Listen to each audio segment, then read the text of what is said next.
You're listening to the Naked Bible Podcast. To support this podcast, go to nakedbiblepodcast.com and click on the support link in the upper right-hand corner. If you're new to the podcast and Dr. Heiser's approach to the Bible, click on New Start Here at nakedbiblepodcast.com.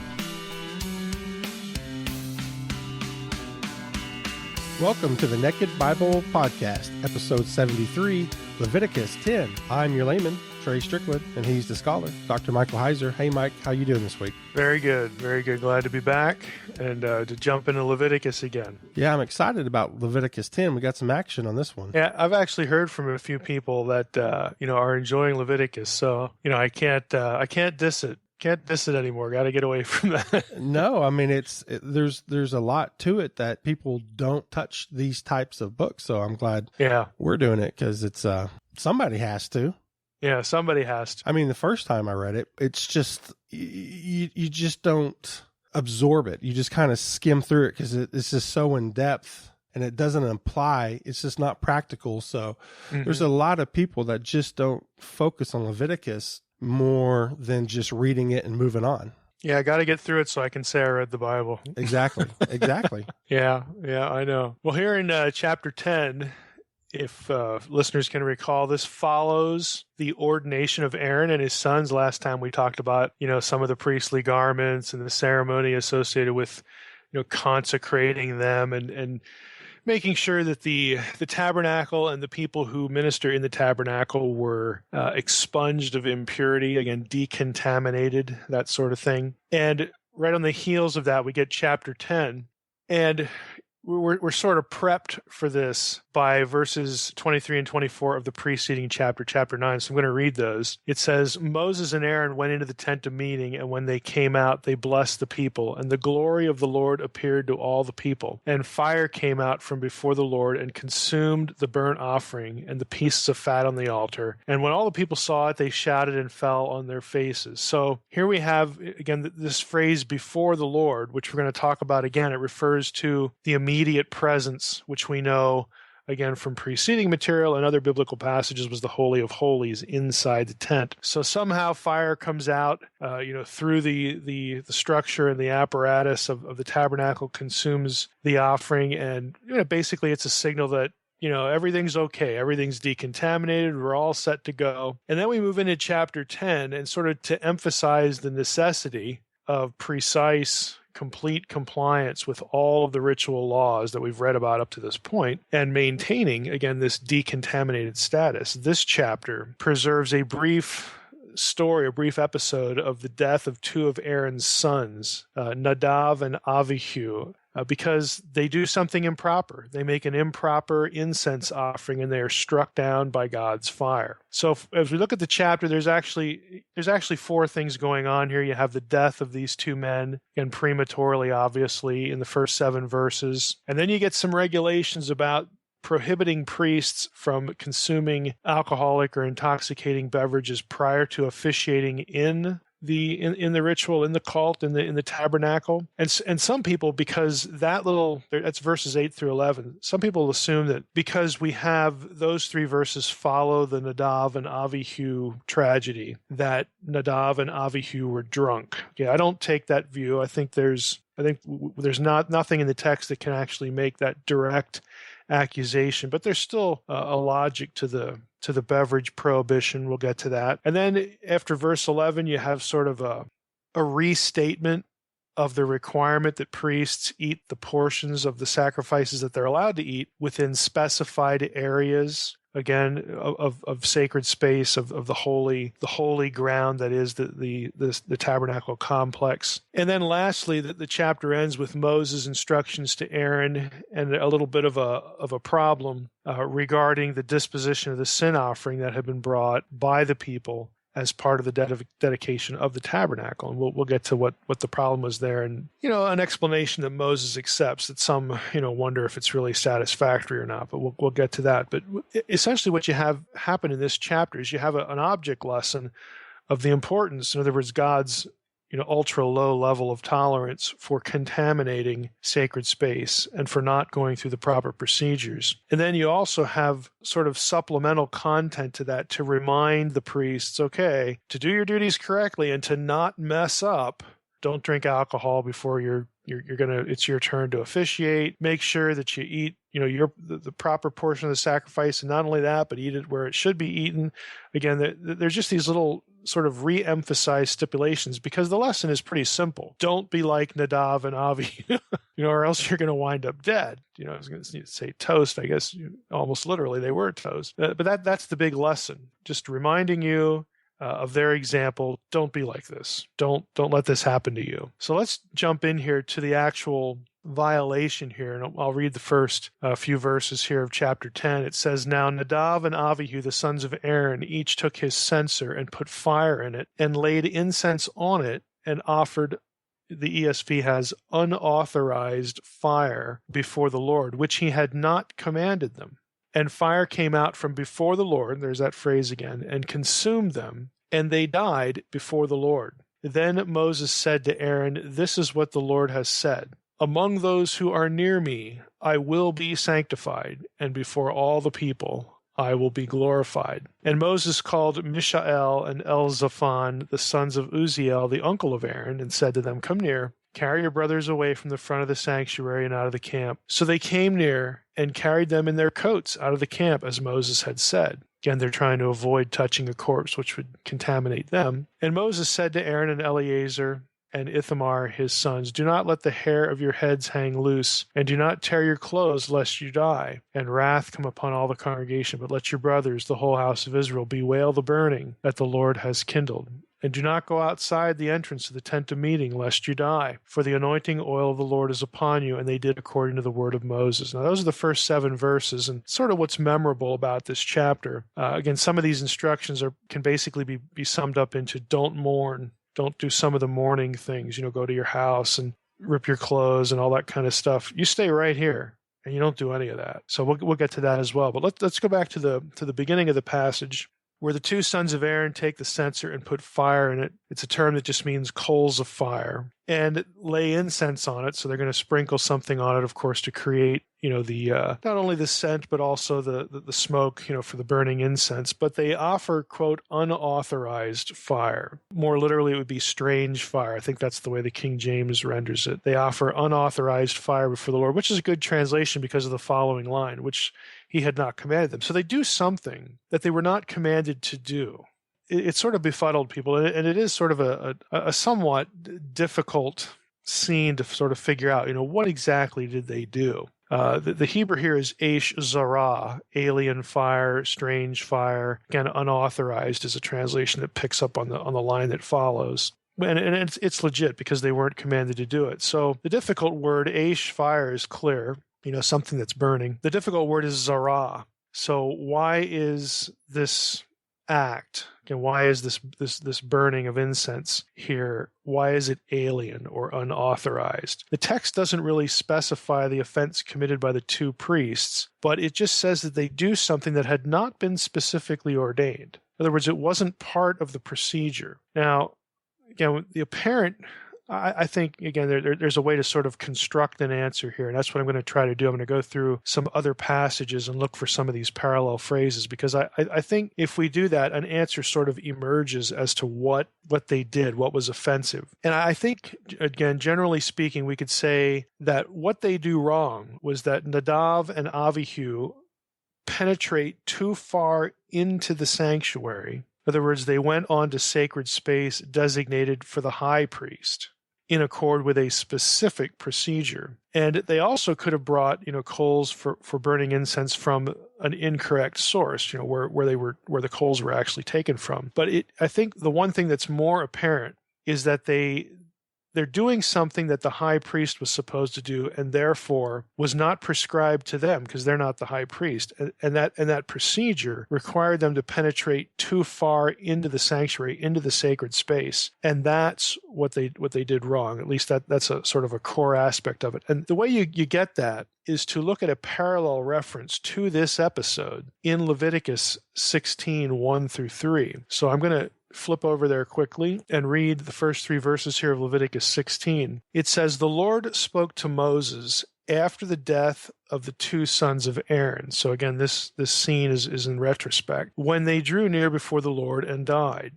The Lord said to Moses, 'Tell Aaron your brother not to come at any time into the holy place inside the veil, before the mercy seat that is on the ark, so that he may not die. So that suggests that perhaps Nadab and Abihu had penetrated the veil or gotten too close to it, because again, the high priest is supposed to do this once a year, and that's what Leviticus 16 is about. So God's saying, look, you don't do this just any time. I'm going to tell you when you're supposed to do this, when you're supposed to offer incense on the altar of incense that is positioned, if you remember the layout of the tabernacle, it's positioned right in front of the veil, behind which is the Ark of the Covenant. So I'm going to tell you when you're supposed to do that. So that, again, that's a hint that, maybe, and very possibly, this is what they had done. God continues in the rest of verse 2 in Leviticus 16. Well, I'll just read verse 2 over. The Lord said to Moses, tell Aaron your brother not to come at any time into the holy place inside the veil, before the mercy seat that is on the ark, so that he may not die.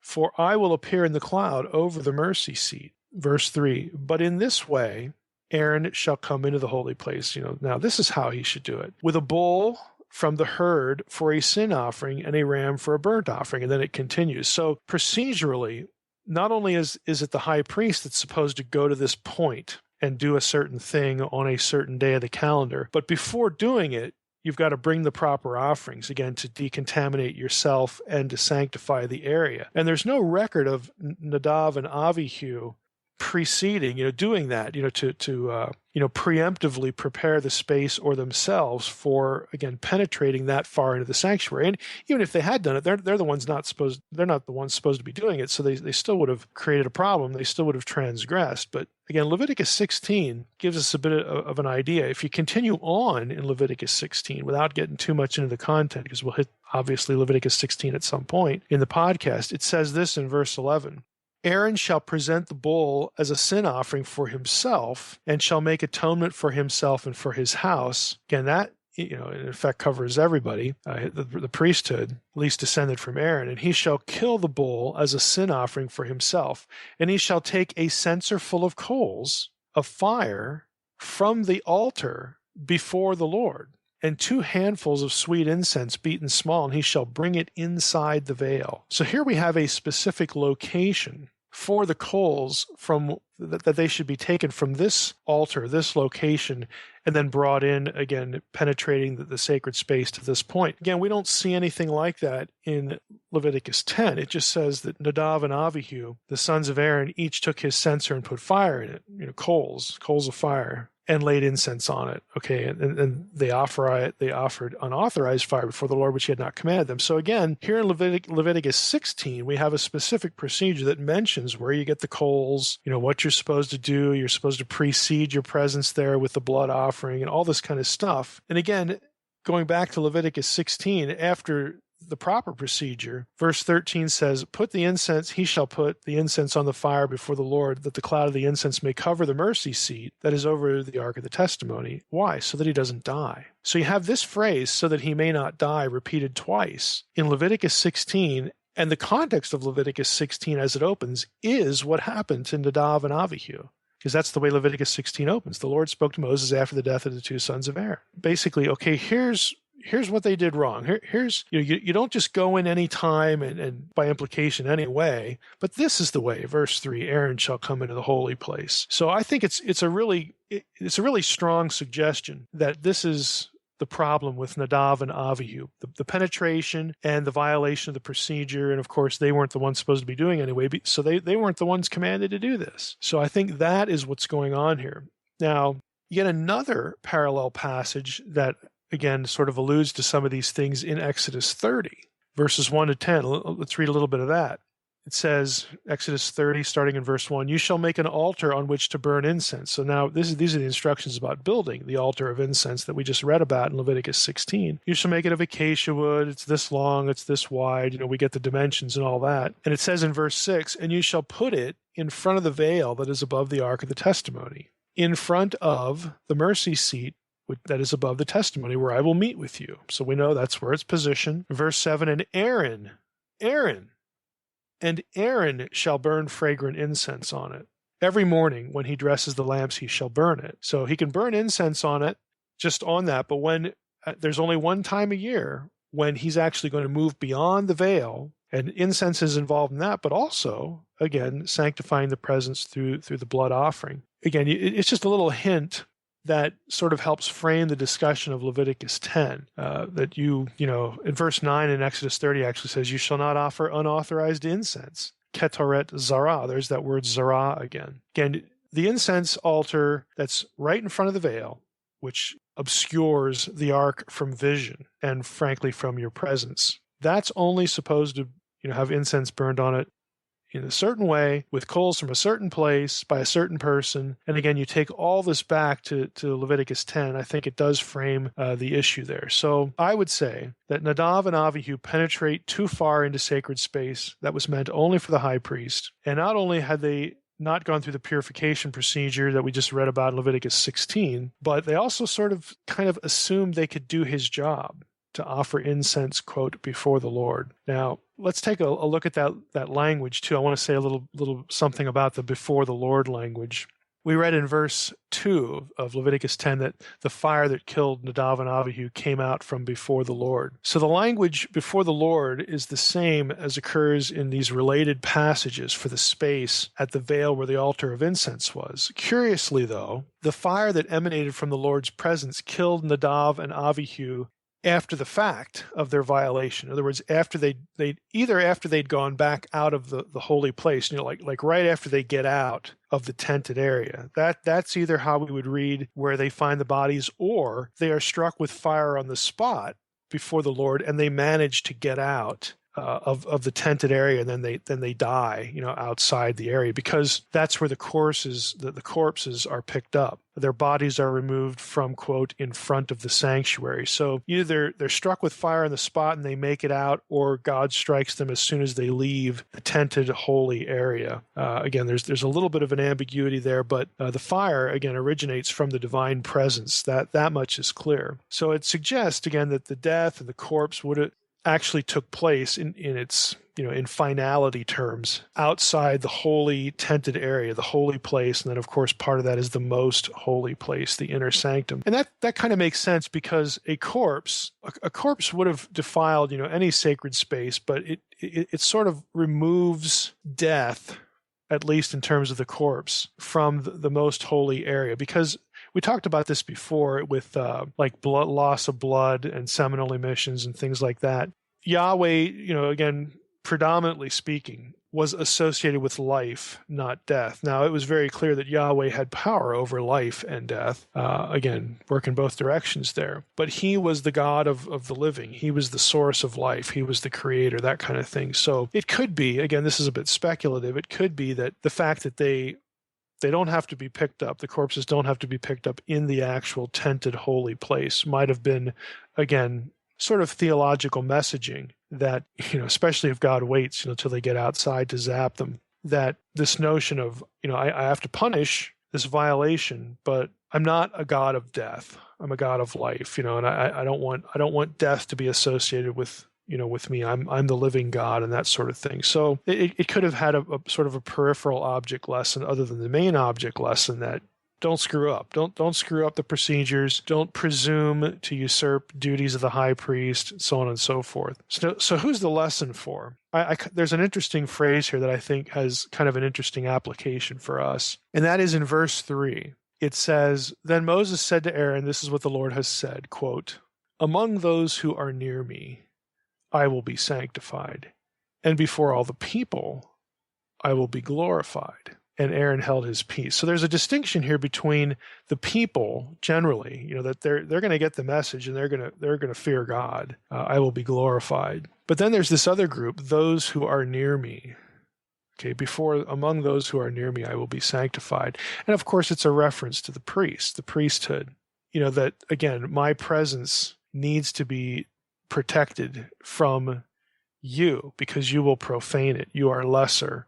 You will bring impurity into my presence. And again, it's the lesson of sacred space, that which is sanctified versus that which is common. But I think it's kind of interesting that the text, and again for obvious reasons in the Old Testament context, draws this distinction between the masses and then the priests. The priests are karov, those who come near. they're special. They're different. You get the same language in Ezekiel 42 and Ezekiel's temple vision. It's only the Karov priests that are near to God. They draw near because they're sanctified, so on and so forth. You have phrases like Kerovim Ladonai.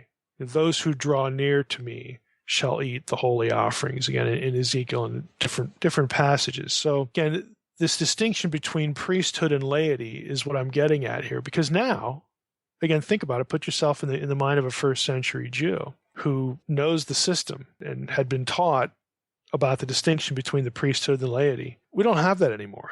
That's foreign to the New Testament. Okay, there's this concept of every believer is a priest, and that's the way everyone's looked at. So every believer, every follower of Yahweh, the entirety of the people of God, the masses here that can rightfully be called the people of God, every one of those are those who draw near and can draw near and ought to, and God wants them to. Again, we've read some of these passages before in Hebrews about boldly entering into the sacred space. So it's another, again, distinction that is illegitimate for today. I mean, and I don't mean to sort of pound too much on the idea of a priesthood or a professional ministry. I could go off in lots of directions about vocational ministry, pro and con, and all that sort of stuff. And this isn't really the podcast episode for that. But I think there's a line that's crossed when Christian service, let's just be as broad as we possibly can, when those who are in full-time Christian service, vocational Christian service, make too much of the distinction that their office and even their clothing and where they can stand and walk in a given church service, how that distances them from the laity. And that's where a lot of this priest stuff in Christianity comes from. It comes from a reading back to Leviticus and to the theocracy. Well, newsflash, okay, the theocracy is over with, and it was planned to become obsolete. So I don't know why we have to sort of bring the baggage along. Again, this is just something that I think is an important element of biblical theology. And it really touches on the whole divine counsel thing about God originally wanting a family. He wanted a family who worked for him at the beginning. There were no priests and laity distinction. Everybody was in the presence of God. Everybody was humans were supposed to be part of the divine counsel group that helped God get things done, either, in the invisible world or, of course, the visible world, the world of humanity, the world of embodiment. We all worked, God wanted us to all work for the same company. Okay, Divine Counsel Incorporated, whatever you want to call it. And it was a family business. The ground was equal, the ground was level. And then, of course, that goes its way. And when we get these reinstallments of the kingdom of God, well, then God institutes a theocracy. But even that's planned to be obsolete, because that's how the New Testament salvation history plan plays out. So you get in the New Testament and it says we're all priests. Every believer is a priest. Again, I think there's a point to that. I think it actually means something. And for us to blur it or obscure it by, again, there's nothing wrong with elevating certain people in terms of respect. Paul talks about that as well, and the writer of Hebrews does too, about respecting the elders and whatnot. But ontologically and in terms of worship, in terms of nearness to God, there is no distinction. Okay, the only thing that distinguishes them is, frankly, responsibility. Okay, it's not nearness to God, it's accountability.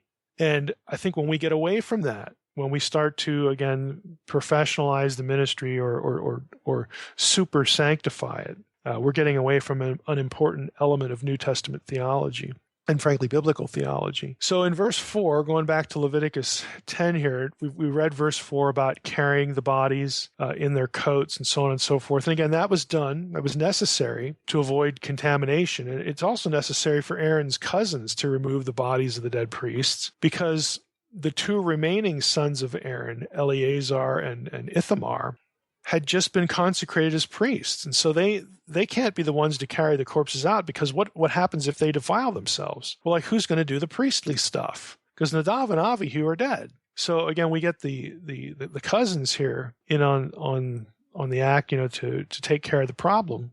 And again, that's why they're singled out, because we've just lost half the priesthood in this episode. Now, the second section, again, is about intoxicants.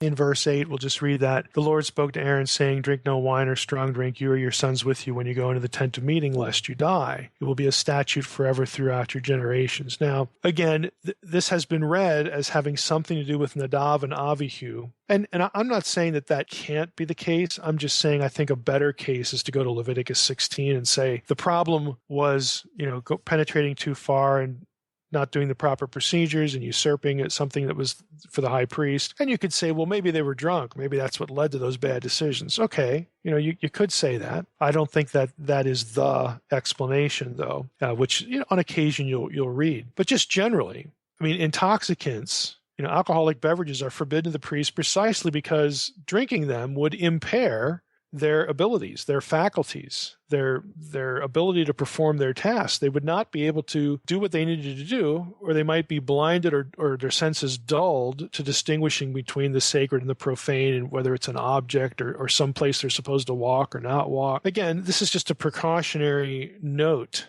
because of the concept of sacred space, and because in this day and age, you could be struck down, just like Nadab and Abihu were, for messing up. And so, the larger lesson is don't be like this. Okay, don't do this. You get the third section of Leviticus 10, requirement that priests eat their allotted portions within the specified areas. At verse 12, it says, Moses spoke to Aaron, to Eleazar, and Ithamar, his surviving sons, take the grain offering that is left of the Lord's food offerings, eat it unleavened beside the altar, for it is most holy. You shall eat it in a holy place, because it is your due and your sons' due from the Lord's offerings, for so I am commanded. But the breast that is waved and the thigh that is contributed to you, you shall eat in a clean place, you and your sons, so on and so forth. Again, we get these regulations of where to eat it, what to eat, that sort of thing. Again, the point is the same. Follow the procedures. We've already given you the procedures, in prior chapters, prior revelation, prior, scripture here leading up to Leviticus 10. It's all been laid out.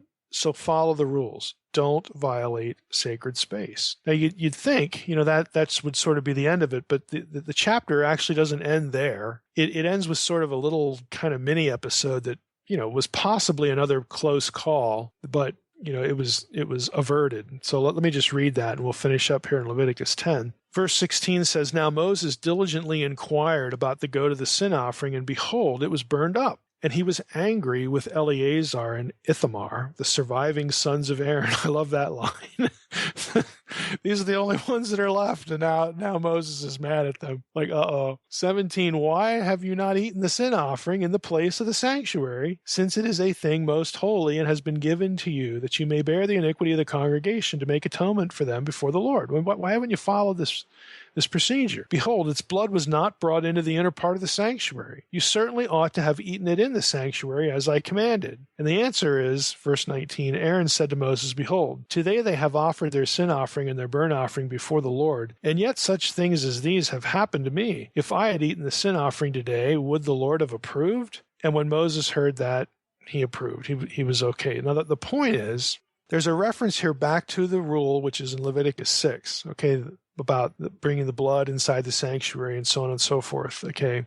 It says, but no sin offering may be eaten from which any blood is brought into the tent of meeting for expiation in the sanctuary. Any such shall be consumed in fire. So that's the problem here. So since the blood of this sin offering had not been brought inside the sanctuary, the proper portions of the sacrifice, were to be eaten by the priest at this specific location. Now, Aaron sort of excuses this. He excuses the failure of the priests to do what they should have done by explaining to Moses that his sons thought that they shouldn't eat of the sacrifice because of what had happened with Nadab and Abihu. In other words, even though they were forbidden from mourning gestures and from leaving, the sacred area and going to their house to mourn, even though that had been forbidden to them, Aaron says, look, they're in mourning anyway because of what had happened. And so, they just thought that they shouldn't eat of the sacrifice. They shouldn't participate. It's not a happy time. It's not an occasion for,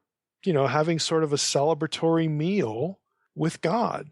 And then the chapter ends, when Moses heard that, he approved. Okay, I get it. In other words, Moses accepts it. We don't read, any more about, God being upset with that rationale or Moses having to take that to the Lord or anything like that. So again, it was possibly a close call because it's true. They didn't do what they normally should have done, but this is what Aaron says. We could say it's an excuse, maybe, but I think there is coherence to it. Whether we can sit here and judge Aaron and say, well, maybe he made that up, maybe that wasn't it. But again, let's give him the benefit of the doubt, because the text doesn't rail on him for anything additional. Okay, it wasn't a happy time, and they just decided we're not going to pretend it is a happy time. This is the only way we can express our mourning, and we feel bad about what happened. So that's okay. Again, that's the way the chapter answers it, and ends and answers the issue. So just to sort of summarize here again with just a few points, teaching points, application points, whatever you want to call them. The whole chapter really focuses on the importance of sacred space. The idea that Yahweh's space needs to be distinguished from other space. It's not just theory anymore. Okay, it changed from theory to reality when two guys got fried. Okay, it's not just theoretical. And the people, the priesthood, and all the people know this now. So it's going to strike fear into them, and it's going to put a seriousness to the matter. We need to learn the lesson God wants us to learn. We need to learn the theology God wants us to learn, because we don't want this to ever happen again.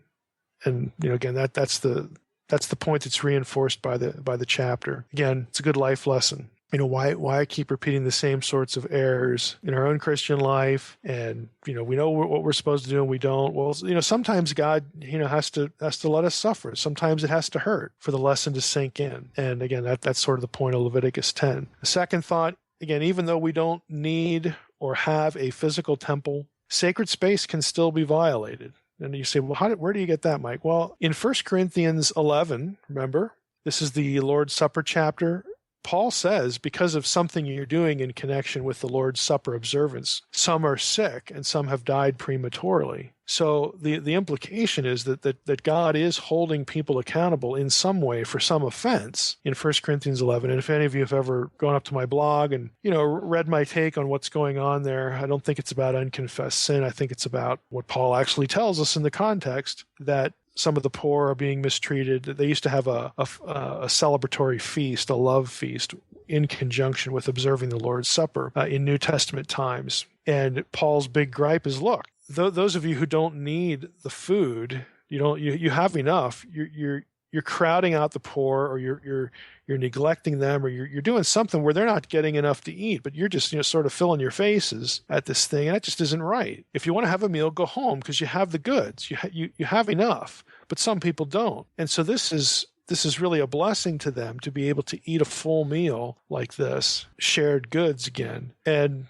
to them, it's not just a luxury; it's really important. So that's the problem in 1 Corinthians 11, and apparently God, was judging that. In 2 Corinthians 6, God talks about, how through Paul that we are the temple of God, and we shouldn't be partnering again with the powers of darkness and just people who are not loyal to Yahweh, and so on and so forth. And again, the 2 Corinthians 6 talks about some of the ill effects, some of the polluting effects that can have. So even though we don't have sacred space that's ground, and even though our bodies as believers are indwelt by the Spirit, even though we are sacred space, there are things we can do to violate sacred space even today. Again, that's the point. And then lastly, the line about among those who are near me, I kind of like, because I'm a big believer in the priesthood of the believer idea, because it's biblical theology. So we need to take care, if we are in vocational ministry, for those who we're under in church that have a vocational ministry, we need to help them remember this and say, look, it's not about spirituality. It's not about being nearer to God than someone who's not in vocational ministry. It's about accountability. It's about responsibility. You're no more sanctified than I am. You have no more of the Spirit dwelling in you than I do. Okay, we are all believer priests.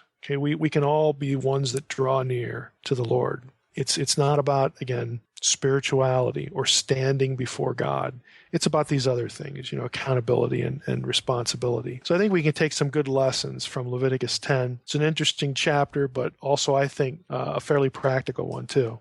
How much of God did the Jews fear? I mean, back in Leviticus 9, when the fire came out before the Lord and consumed the burnt offerings, and here the fire came out again before the Lord and consumed the brothers. I mean, that's got to be pretty scary. I mean, and then they fall to their faces in the end of Leviticus 9, when the Jews fall to their face. I mean, how scary and scared of God were they? Well, I personally think, I would not say that every passage that refers to the fear of the Lord is not about mere reverence, because that's the way these passages usually get taken. Oh, that refers to revering God and respecting God. Well, it certainly does, but I think some of them, for sure, because of this, these kind of contexts, makes the fear of the Lord to be even more than just reverence.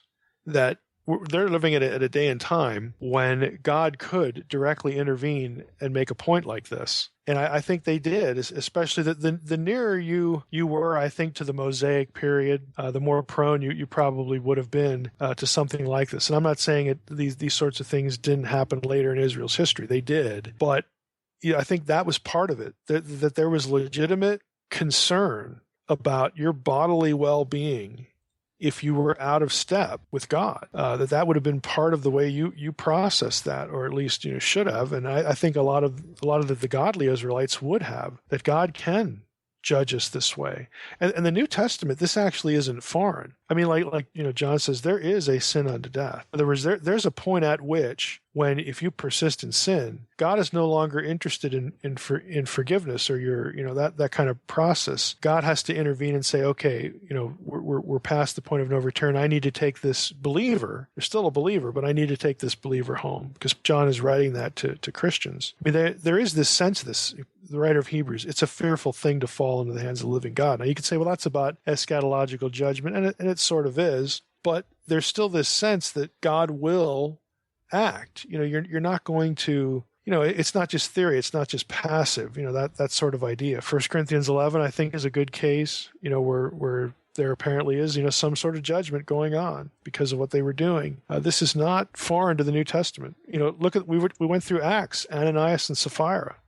Apparently, God decides, well, we need to have an object lesson here, and it's not indiscriminate, it's not repetitive, it's not frequent. The fact that it isn't frequent, I think again makes the whole notion of, God looking at the situation. Okay, we need an object lesson. We've crossed the line here. People need to be reminded, and better one or two to make the point than something more drastic, that kind of thing. So I think this was, part of their theology, and it wasn't just mere behave, or respect or that kind of thing, even though that's certainly a part of it. You don't lose that. But this other thing over there is sort of the elephant in the room when it comes to how they're thinking about what they're doing. Mm-hmm. Yeah, and remember, Ananias, Acts, that's New Testament. Yeah. I mean, that's after Christ, and he's still... Yeah. Same with the Corinthian church. You have these instances. Again, the sin unto death. I mean, this thinking is not utterly foreign to the New Testament after the cross. It just isn't. All right, Mike. Well, is there anything going on that you'd like to mention for this week? Nothing new to report. I think we'll wait to issue some reminders about some things that are coming up, for the next episode, till we're actually sort of on top of them. But, nothing sort of intervening in the meantime, though. Okay. And next week, we're going to continue with Leviticus? Yep, Leviticus 11. Okay, well, good deal. All right, Mike. Well, we appreciate it. And I just want to thank everybody for listening to the Naked Bible Podcast. God bless. Thanks for listening to the Naked Bible Podcast. To support this podcast, visit www.nakedbibleblog.com. To learn more about Dr. Heiser's other websites and blogs, go to www.drmsh.com.